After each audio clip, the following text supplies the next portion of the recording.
Ini dia tugas video mata kuliah ilmu jiwa belajar dengan sentuhan sedikit sinematik.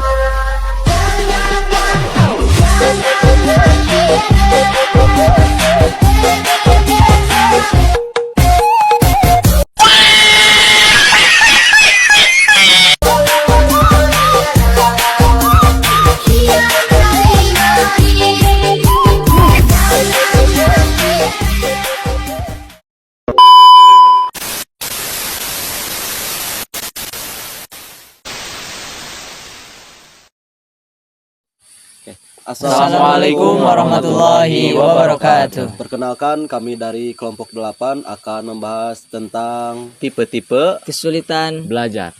Oke, untuk mempersingkat waktu, mari kita langsung saja ke materi selanjutnya. Terima kasih. Saya di sini sebagai moderator. Saya akan memaparkan materi apa saja yang akan disampaikan oleh rekan-rekan saya. Yaitu ada 3 poin. Yang pertama, di sini rekan saya akan menjelaskan, yaitu yang pertama, apa pengertian dari kesulitan belajar, yang kedua, apa saja tipe-tipe kesulitan belajar, dan yang ketiga, apa faktor penyebab dan cara mengatasinya. Baik, di sini saya akan serahkan ke rekan pemateri saya yang pertama. Baik, di sini saya akan menjelaskan materi yang pertama, yaitu tentang pengertian kesulitan belajar. Kesulitan belajar adalah suatu kondisi di mana individu mengalami hambatan dalam proses belajar yang tidak disebabkan oleh keterbatasan intelektual atau lingkungan ekstrim, tetapi lebih karena gangguan spesifik pada kemampuan kognitif atau fungsi neurologis. Selanjutnya kita akan membahas tentang tipe-tipe kesulitan belajar. Tipe-tipe kesulitan dalam belajar itu dibagi menjadi 2.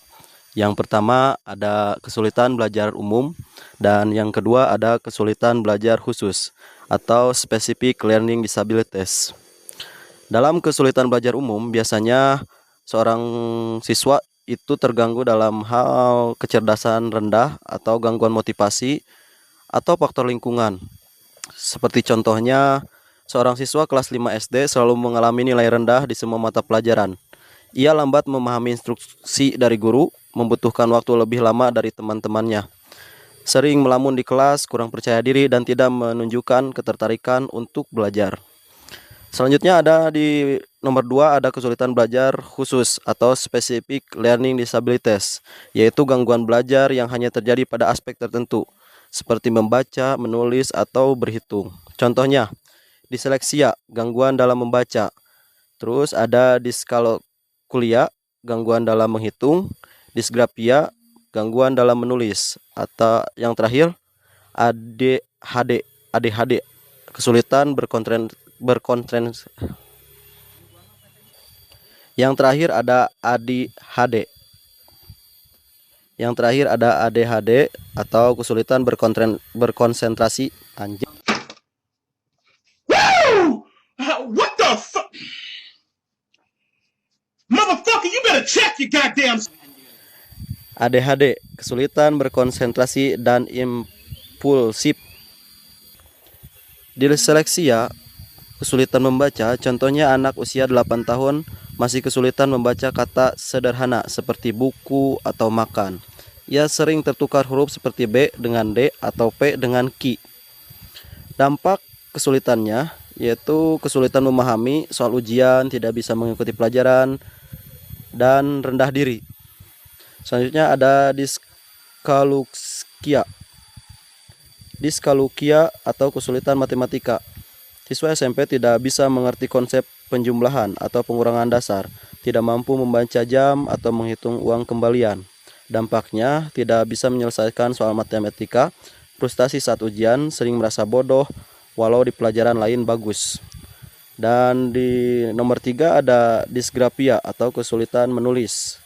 Tulisan tangan anak tidak bisa dibaca, huruf-hurufnya terputus atau tidak terbentuk dengan baik. Ia juga kesulitan menyusun kalimat yang benar secara tata bahasa. Dampaknya nilai menurun karena jawaban tidak terbaca, sulit menyusun karangan atau tugas menulis. Yang terakhir ada ADHD atau gangguan konsentrasi dan hiperaktif.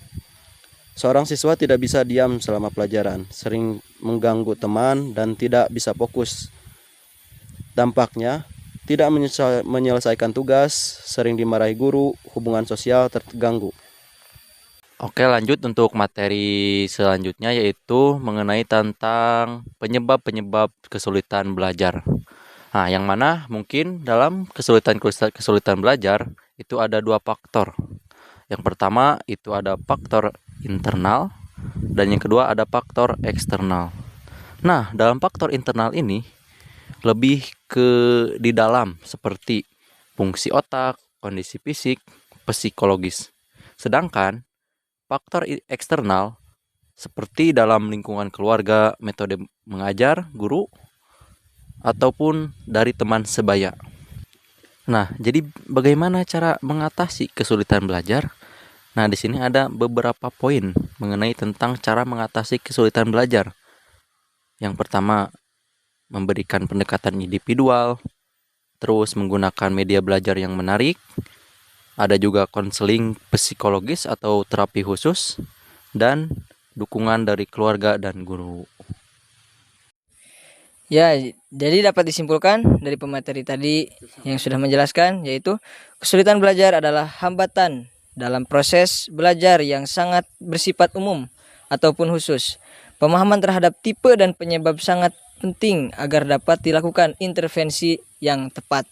Dan juga sarannya yaitu diperlakukan kerjasama antara guru, orang tua, dan tenaga ahli untuk membantu siswa yang mengalami kesulitan belajar, serta pentingnya screening dan deteksi dini. Ya, mungkin hanya itu yang dapat kami sampaikan. Kurang lebihnya mohon dimaafkan bila ada kesalahan. Silahkan lupakan. Kata-katanya Pak. Perlakukanlah orang lain sebagaimana kamu ingin diperlakukan. Kumaha barudak? Well.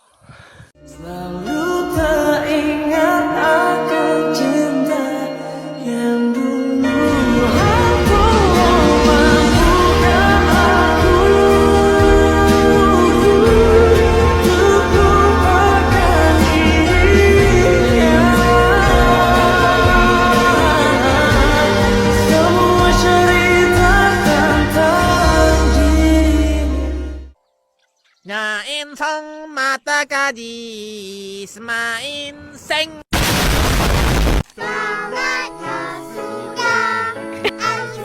Encan pan kamera lagi can kahana. Ini dia video. Terima kasih.